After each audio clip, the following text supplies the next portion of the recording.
Good afternoon. You are highly welcome to perfect children academy. नमस्कार साथियों, perfect children academy पे आपका हार्दिक स्वागत है। साथियों, पिछले लेक्चर में हम लोगों ने बात की थी कि राइबोसोम है क्या। हमने ये देखा था कि कैसे इसे पैलेडे पार्टिकल, प्रोटीन फैक्ट्री या राइबो न्यूक्लियोप्रोटीन के नाम से हमने इसको जाना था। इन तमाम चीज़ों के बारे में हमने बातें की थी। हमने 70S राइबोसोम की बात की थी जो प्रोकैरियोटिक सेल में पाई जाती है, और 80S राइबोसोम के बारे में बात किया था जो यूकैरियोटिक सेल में पाई जाती है, और उसके हिस्टोरिकल एस्पेक्ट की भी हम लोगों ने बातें की थी। आज हम उसी कड़ी को आगे की तरफ बढ़ाएंगे और हम देखेंगे कि ये जो सब यूनिट्स हैं वो लार्जर सब यूनिट क्या है, स्मॉलर सब यूनिट क्या है, इसमें किस तरह के प्रोटीन होते हैं और कैसे ये एक दूसरे से जुड़ते हैं या नहीं जुड़ते हैं, किन परिस्थितियों में, और पॉलीसोम क्या है या पॉलीराइबोसोम क्या है, इन सारी चीज़ों के बारे में आज जानेंगे। और हम लैक मॉडल जो राइबोसोम का है उसके बारे में भी डिस्कशन करेंगे। तो आइए हम सीधे चलते हैं राइबोसोम के रिमेनिंग पोर्शन को आगे की ओर लेकर के। देखिए, राइबोसोम के बारे में हम लोगों ने बातें की थी पिछले लेक्चर में। इसमें हमने देखा था कि यह जो हमारा राइबोसोम है इसको हम लोगों ने प्रोटीन की फैक्ट्री या प्रोटीन की फैक्ट्री या राइबो न्यूक्लियोप्रोटीन, पैलेडे पार्टिकल, इन सारे नामों से इसको जाना था। अब हम लोग देखते हैं कि जो 70S प्रकार का है, पहले उसके बारे में हम लोग बात करेंगे, फिर हम 80S प्रकार के बारे में बात करेंगे। कल हम लोगों ने देखा था कि शेड्सबर्ग सेडिमेंट्री कोफिशिएंट क्या है, शेड्सबर्ग यूनिट क्या है, और शेड्सबर्ग में हमने देखा था कि किस तरह से एक जो सेंट्रीफ्यूगेशन जो यंत्र होता है उसके अंदर हम जब राइबोसोम को एक विशेष लिक्विड के अंदर रख देते हैं, उसको तेज़ी के साथ रोटेट करते हैं, तो कैसे हमारा वो यस में कन्वर्ट हो जाता है, यानी वो 80S और 70S पे बैठ जाता है। तो हम यह भी जानते हैं कि जो बैठने का प्रोसेस है, जो हैवियर मॉलिक्यूल है उनका वजन, भाई जो भारी होगा उसका वजन ज़्यादा होगा। तो 80S पे जो बैठा था उसका वजन थोड़ा ज़्यादा था, इसलिए वह जो है नीचे की ओर बैठा था, उसे 80S हम लोग कहते हैं। और जो 70S पे बैठा उसको 70S कहते हैं। और यस हमने देखा था कि शेड्सबर्ग यूनिट है या सेडिमेंट्री कोफिशिएंट की बात हमने की थी। तो ये सारी बातें पिछले लेक्चर में हो चुकी हैं। आइए हम लोग एक एक को करके, पिछले वाले लेक्चर में हम लोग 70S और 80S के बारे में देखा था, और किससे देखा था, इसका सब यूनिट क्या है, इसके बारे में हमने बातें की थी। तो आइए सबसे पहले हम सब यूनिट की बात कर लेते हैं। हम जानते हैं कि जो 70S है उसके भी 2 सब यूनिट हैं, और जो 80S है उसके भी सब 2 सब यूनिट है, 2 सब यूनिट हैं। और उन दोनों सब यूनिट्स के स्ट्रक्चर क्या हैं इसको हम लोग थोड़ा सा देखते हैं, फिर हम लैक मॉडल के बारे में बात करेंगे। तो देखिए, जो हमारा 70S होता है, इसके पहले हम लोगों ने बातें की थी कि जो हमारा ये 70S है, हम जानते हैं कि ये किस में पाया जाता है भाई, प्रोकैरियोटिक। सबसे पहले हम लोग इसी की बात करते हैं, प्रोकैरियोटिक। प्रोकैरियोटिक जो सेल होती हैं, जैसे ब्लू ग्रीन जो एल्गी हैं, बैक्टीरिया हैं, इसमें क्या है, ये राइबोसोम बिखरे होते हैं साइटोप्लाज्म के अंदर, क्योंकि हम जानते हैं कि सेल मेम्ब्रेन बाउंड स्ट्रक्चर इसके अंदर मेम्ब्रेन बाउंड ऑर्गेनेल नहीं पाए जाते हैं, तो ये साइटोप्लाज्म के अंदर बिखरे रहते हैं। तो ये हमारा है प्रोकैरियोटिक सेल में।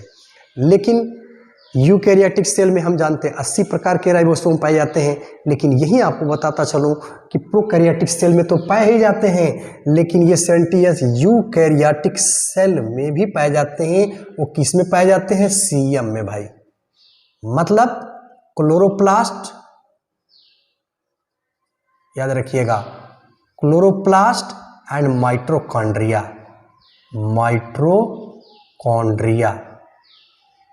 तो माइटोकॉन्ड्रिया का जो मैट्रिक्स है और क्लोरोप्लास्ट का जो स्ट्रोमा है, उसके अंदर ये 70S प्रकार के राइबोसोम ही पाए जाते हैं।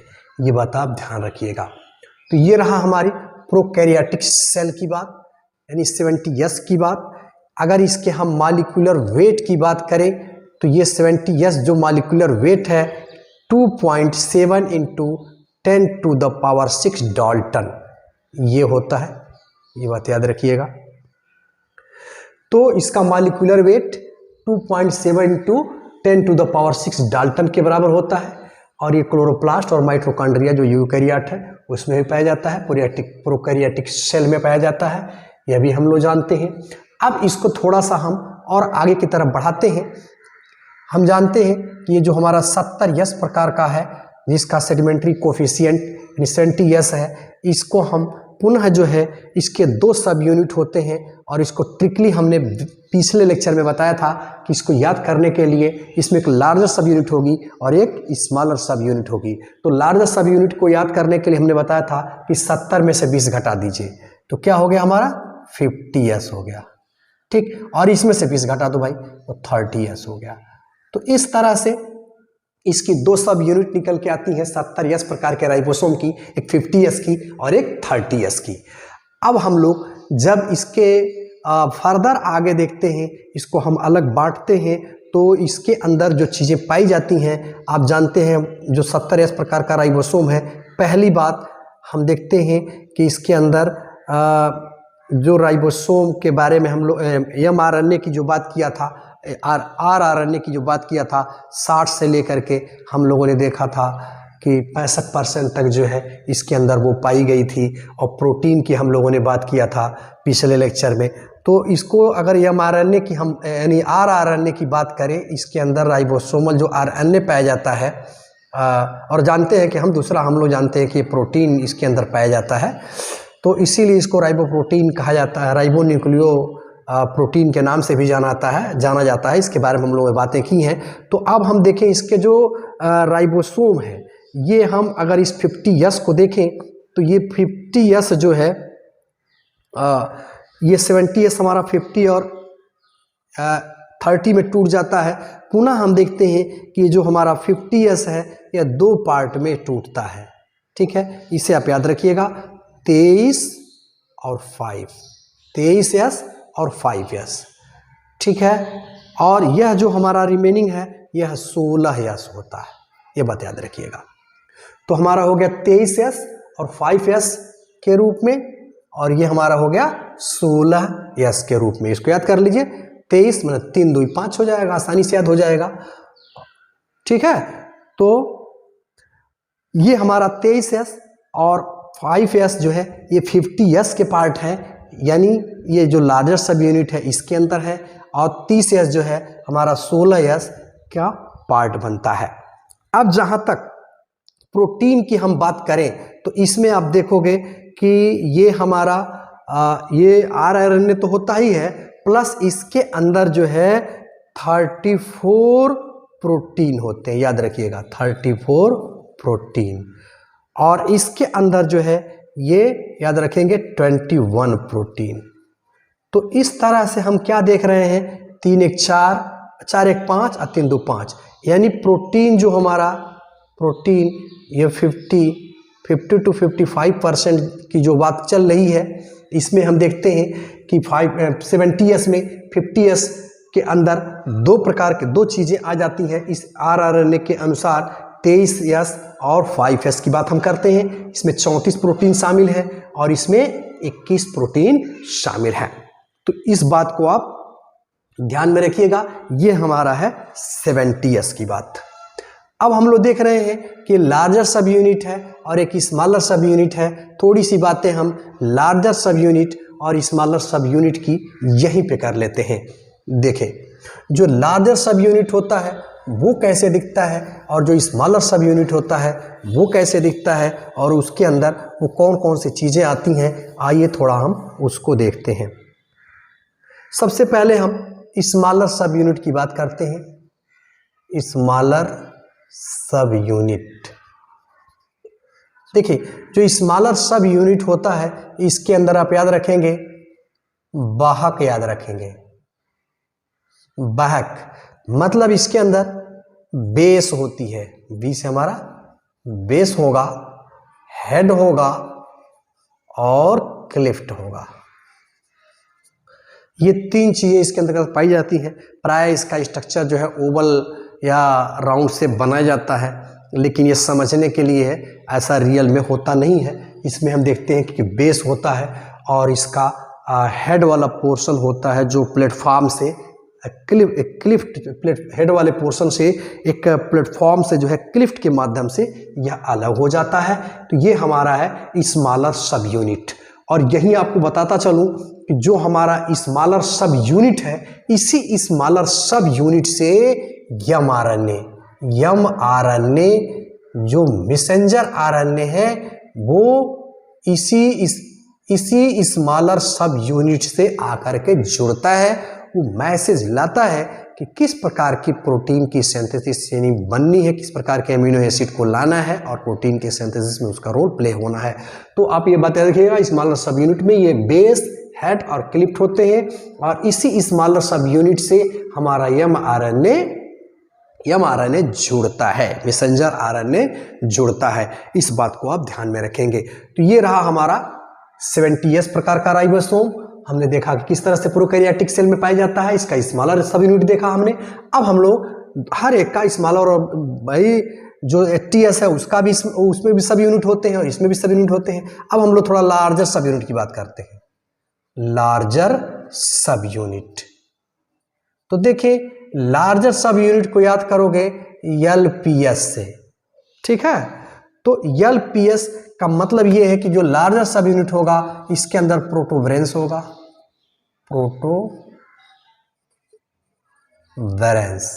प्रोटोवेरेंस पाई जाती है और स्टॉक पाया जाता है। तो ये चीजें लार्जर सब यूनिट में पाई जाती हैं और हम लोग लार्जर सब यूनिट में देखते हैं कि इसी लार्जर सब यूनिट से जो है हमारा आकर के यह जो लार्जर सब यूनिट है ये एंडोप्लाज्मिक रेटिकुलम से जुड़ेगा और प्रोटीन बनेगी। जैसे थोड़ा सा आप इसको ध्यान से देखें, इस तरह का इसका एक शेप बनेगा और इसमें एक तरह से आप सोचें कि एक टनल होता है जिसे हम टनल कहते हैं, टनल। तो ये हमारा लार्जर सब यूनिट है, ये एंडोप्लाज्मिक रेटिकुलम से जाके जुड़ेगा और प्रोटीन की जब सिंथेसिस होगी तो इसी टनल के थ्रू जो है वह प्रोटीन यानी साइटोप्लाज्म के अंदर, मतलब ये न्यूक्लियस के अंदर वो प्रवेश कर जाएगी। तो ये हमारी है लार्जर सब यूनिट। इस बात को आप ध्यान में रखिएगा। अब हम लोगों ने देखा कि स्मॉलर सब यूनिट और लार्जर सब यूनिट की हमने बात की। अब हम चलते हैं 80S प्रकार के राइबोसोम की बात करते हैं। अभी तक हम लोगों ने 70S प्रकार के राइबोसोम की बात की और हमने देखा कि इसके अंदर 70S प्रकार का जो राइबोसोम रहा वो प्रोकैरियोटिक जो सेल होती हैं उनमें पाया जाता है, बैक्टीरियम पाया जाता है, ब्लूग्रेनल्गी में पाया जाता है और यहाँ तक कि जो यूकैरियोटिक सेल हैं विशेष रूप से क्लोरोप्लास्ट और माइटोकॉन्ड्रिया उनके अंदर भी यह 70S प्रकार का राइबोसोम पाया जाता है। और ये भी आप जान लीजिए कि यही माइटोकॉन्ड्रिया और क्लोरोप्लास्ट, माइटोकॉन्ड्रिया का जो हमारा मैट्रिक्स है उसके अंदर और क्लोरोप्लास्ट का जो स्ट्रोमा है उसके अंदर ये पाया जाता है। और इनके ये दोनों सेल ऑर्गेनेल ऐसी हैं कि इनके अंदर कैपेसिटी है कि ये अपना स्वयं का राइबोसोम यानी राइबोसोम सिंथेसाइज करते हैं, इससे अपना स्वयं का प्रोटीन बनाते हैं। इनके अंदर स्वयं ऑटोनॉमस होते हैं। ये ऐसा माना जाता है कि प्रोकैरियोटिक है, इन्हीं को इनगल्फ कर लिया है यूकैरियोट ने। तो इस बात को आप ध्यान में रखिएगा। तो ये रहा हमारा 70S प्रकार का राइबोसोम। अब हम लोग चलते हैं और इसके हम लोगों ने स्मॉलर साइज की बात की और लार्जर साइज की बात की। अब हम लोग चलते हैं 80S प्रकार का राइबोसोम। 80S तो ये हम जानते हैं कि ये हमारा सेडिमेंट्री कोफिशिएंट है यानी शेडबर्ग यूनिट है। पिछले लेक्चर में हम लोगों ने बातें की थी कि किस तरह से ये जा करके बैठता है, रोटेट करने पे बिजली से हम तेजी के साथ जब उसको रोटेट कराते हैं तो उसमें हम लोगों ने बातें की थी इसकी। तो ये 80S प्रकार का फिर हमने बताया था कि यह 2 सब यूनिट में टूट जाता है। अब हम देखते हैं कि यह 80S प्रकार का जो राइबोसोम है यह यूकैरियोटिक सेल के अंदर पाया जाता है। जितने भी हायर जो प्लांट्स हैं, एनिमल्स हैं, हम लोगों में भी ये 80S प्रकार का राइबोसोम पाया जाता है। अब जब हम 80S प्रकार के राइबोसोम में आते हैं तो इसको हमने देखा कि क्या हुआ, यूकैरियोटिक सेल में पाया गया भाई। पहली बात ये हम लोगों ने देखा। दूसरी बात, इसका मॉलिक्यूलर वेट अगर हम देखें तो वहाँ हमने जो देखा था उससे यानी इसका ज़्यादा है, वहाँ 2.10 × 10⁻⁶ था, तो यहाँ पे आप देखेंगे कि यह हमारा हो जाता है 40 × 10⁶। आप देख रहे हैं डाल्टन, ये इसका मॉलिक्यूलर वेट काफ़ी बड़ा होता है, यह बात हम लोग देख रहे हैं। तो ये 80S प्रकार का राइबोसोम है हमारा। मॉलिक्यूलर वेट जो है इसका हैवी है, 40 × 10⁶ डाल्टन। अब हम लोग आगे की तरफ बढ़ते हैं। हम जानते हैं कि यह 80S प्रकार का जो राइबोसोम है यह पुनः जो है 2 पार्ट में टूट जाता है, और इसको शॉर्टली याद करने के लिए हमने बताया था कि 20-20 घटा देना है। 20 हम घटाएंगे तो 80 में से 20 घटाया 60S आ गया, और इसमें से 20 घटाया 40S आ गया। और हमने बताया था सम है तो सम का बच्चा सम, और वो विषम था, 7 था तो विषम था, और उसका 5 और 3 हमने देखा था वो भी विषम था। तो सम का बच्चा सम, विषम का बच्चा विषम, तो 60S और 40S में यह टूट जाता है। और इसमें हम लोगों ने बातें की थी पिछले लेक्चर में कि इसके अंदर जो RNA की पाए जाने की जो बात है वो 70S प्रकार के RNA से कम होती है, और उसमें हमने देखा था कि प्रोटीन जो है कम होती है और इसमें ज़्यादा होती है, इसमें 55% तक होती है। तो ये बातें हम लोगों ने पिछले लेक्चर में बातें की है। अब हम जानते हैं कि यह जो हमारा 60S है इसको हम पुनः अगर अलग करना चाहें तो हम देखते हैं कि यह 2 पार्ट में टूट जाता है, 3 पार्टों में यह टूटता है, यानी 3 भाग इसके बनते हैं, 28, 5.8 और 5। ये ऐसा लिख लीजिएगा, ठीक है। तो ये है हमारा, और रिमेनिंग जो बचता है हमारा ये क्या है, इसमें हम लोगों ने 16 देखा था और इसमें जो है 18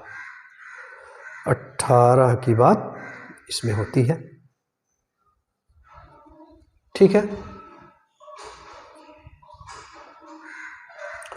तो इस तरह से हम इसमें देखते हैं। अब हम प्रोटीन की अगर बात करें तो इसके अंदर जो प्रोटीन का वो मतलब है, कुल कितने प्रोटीन है, RNA तो है ही, इसके अंदर जो है 40 प्रोटीन होंगे, याद रखिएगा 40 प्रोटीन होंगे, और इसके अंदर जो है 30 प्रोटीन होंगे। तो ये बातें आप ध्यान रखिएगा। अब देखें ये बातें, यही जो 60S जो प्रकार है, यही जो है जो इंडोप्लाज्मिक रेटिकुलम है हमारा, इस इंडोप्लाज्मिक रेटिकुलम से यह जाकर के जोड़ता है, यह बात हम लोग जानते हैं। तो ये रहा हमारा 80S प्रकार का राइबोसोम, जिसको हम लोगों ने 2 पार्ट में यानी 60S और 40S में बांटा, और ये 28S और 5.5 है, 5.8 और 5S, और ये 18S है हमारा, इसमें 30 प्रोटीन है और इसमें 40 प्रोटीन है। तो इस तरह से यह 80S होता है, यूकैरियोटिक में पाया जाता है। अब हम लोग थोड़ी सी बातें करेंगे कि जो ये यस जो पाए जा रहे हैं ये आपस में कैसे जुड़ जाते हैं। तो देखें इनकी क्या शर्तें हैं जुड़ने के लिए, उनको हम देखते हैं। देखिए इसके जुड़ने में महत्वपूर्ण रूप से जो हमारा मैग्नीशियम आयन है वो काफ़ी महत्वपूर्ण रोल प्ले करता है। अगर उसका कंसंट्रेशन जैसे 0.0001 यम, अगर इतना कंसंट्रेशन है तो ये जो स्मॉलर सब यूनिट और जो लार्जर सब यूनिट है ये अलग अलग होते हैं, एक साथ मतलब होते हैं। अगर इनसे आप इनसे थोड़ा सा और कम कर देंगे तो ये अलग अलग हो जाएंगे। इसी तरह से जब इनसे थोड़ा सा बढ़ा देंगे तो ये जुड़ जाएंगे। तो ये बात यानी काफ़ी महत्वपूर्ण रोल प्ले करता है हमारा ये मैग्नीशियम आयन, इसे आप याद रखिएगा। तो ये मैग्नीशियम आयन काफ़ी महत्वपूर्ण रोल प्ले करता है इन सब यूनिट्स को आपस में जोड़ने के लिए या डिसोसिएशन के लिए काफ़ी जिम्मेदार होता है। हम जानते हैं कि जो ड्यूरिंग प्रोटीन सिंथेसिस ये सब यूनिट आपस में जुड़ जाएंगे और प्रोटीन की सिंथेसिस होगी। अभी हम लोग उसके बारे में बात करते हैं। तो ये मैग्नीशियम आयन है। अब सपोज कर लीजिए कि जैसे ये हमारा एक छोटा सा जो सब यूनिट है, मान लीजिए इसको हमने ले लिया, और एक बड़ा वाला हमने मान ली सपोज कर लीजिए ले लिया, लार्जर सब यूनिट ले लिया। सपोज कर लीजिए कि 40 वाला है, ये 60 वाला है। तो अब ये कंसंट्रेशन जो है यहाँ पे क्या हो रहा है भाई, यहाँ पे कंसंट्रेशन मतलब इससे कम है। तो ये दोनों आप देख रहे हैं कि दोनों अलग अलग हैं। अगर ये कंसंट्रेशन इसके करीब पहुंचता है तो ये क्या होंगे, आपस में जाकर के जुड़ जाएंगे। ये बात ध्यान रखिएगा, ये आपस में क्या होंगे, जुड़ जाएंगे। ठीक है, तो ये हमारा ATS की बात मैं कर रहा हूं, तो ये आपस में जुड़ जाएंगे। अब देखिए अगर पुनः इनका कंसंट्रेशन बढ़ा तो ये आपस में देखिए कैसे जुड़ते चले जाते हैं। ये हमारा ये स्मॉलर सब यूनिट, ये लार्जर सब यूनिट, इसका इधर से स्मॉलर सब यूनिट, और ये हमारा लार्जर सब यूनिट। तो इस तरह से आप क्या देख रहे हैं कि ये 120 पे आ करके ये हमारा ये राइबोसोम हो गया। ये तो भाई इसके दोनों घटक थे, ये हमारा हो गया राइबोसोम, ठीक। और ये आप देख रहे हैं कि डाइमर हो गया।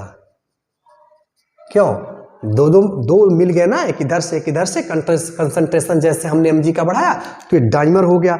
इसी तरह से आप जानते हैं कि पॉलीमर होगा। जैसे मान लीजिए यह हमारा mRNA है और इस पे एक स्मॉलर सब यूनिट और लार्जर सब यूनिट सपोज कर लीजिए, स्मॉलर सब यूनिट, ये लार्जर सब यूनिट, स्मॉलर सब यूनिट, लार्जर सब यूनिट, स्मॉलर सब यूनिट, लार्जर सब यूनिट, स्मॉलर, लार्जर। तो आप देख रहे हैं कि ये हम mRNA जो इस पे आता है तो ये क्या होता है, पॉलीराइबोसोम इसको कहते हैं, या इसी को हम पॉलीसोम कहते हैं। ये बात याद रखिएगा। तो इस तरह से ये हमारे मैग्नीशियम के कंसंट्रेशन पे इनका डिसोसिएशन या आपस में कंडेंसेशन यानी राइबोसोम बनना, डाइमर बनना, फिर आपस में जुड़ते चले जाना और हमारा क्या बन जाना, पॉलीराइबोसोम का बनना होता है। तो ये रहा 70S प्रकार के राइबोसोम के बारे में और 80S प्रकार के राइबोसोम के बारे में हम लोगों ने बातें की। अब हम लोग थोड़ी सी बातें करेंगे जेम्स ए लेक मॉडल के बारे में बात करेंगे। जेम्स ए लेक साहब ने एक मॉडल प्रपोज किया कि ये जो हमारा राइबोसोम है यह किस तरह का होता है, इसके जो स्मॉलर साइट है और जो लार्जर साइट है वो आपस में कैसे जुड़ जाते हैं। तो आइए देखते हैं। देखिए इन्होंने एक मॉडल दिया, यहाँ पे एक मॉडल यहाँ हमने बना के पहले से रखा है। इस मॉडल को आप थोड़ा सा ध्यान से देखिए। ये जेम्स ए लेक ने इस मॉडल को प्रपोज किया था। यह 1981 में प्रपोज किया था और इन्होंने बताया था कि किस तरह से हमारे ये लार्जर सब यूनिट और स्मॉलर सब यूनिट आपस में जुड़ते हैं। तो देखिए सबसे पहले हम लेते हैं स्मॉलर सब यूनिट को।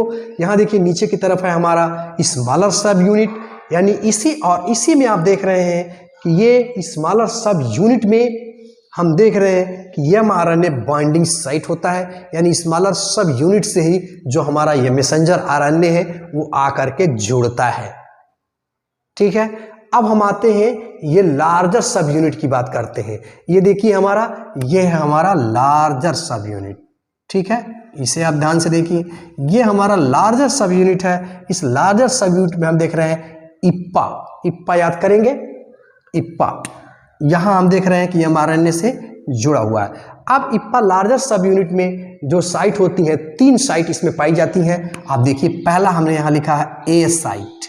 ठीक है, ए साइट, इस ए साइट पे क्या होता है, या इसी को amino acyl transfer RNA binding site भी कहते हैं। यानी इस साइट पे क्या करता है, tRNA जो एमाइनो एसाइल है वो आकर के यहाँ पे जुड़ जाता है इस साइट पे। इसीलिए इस साइट को चूंकि ये जुड़ रहा है, इसीलिए एक और नाम इसको देते हैं एक्सेप्टर साइट भी कहते हैं इसको, ए फॉर एक्सेप्टर साइट।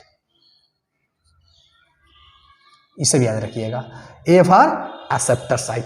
तो ये हमारी हो गई, यहाँ पे एमाइनो एसाइल टीआरएनए आकर के जुड़ जाता है, तो ये एक्सेप्टर साइट के नाम से भी जानी जाती है।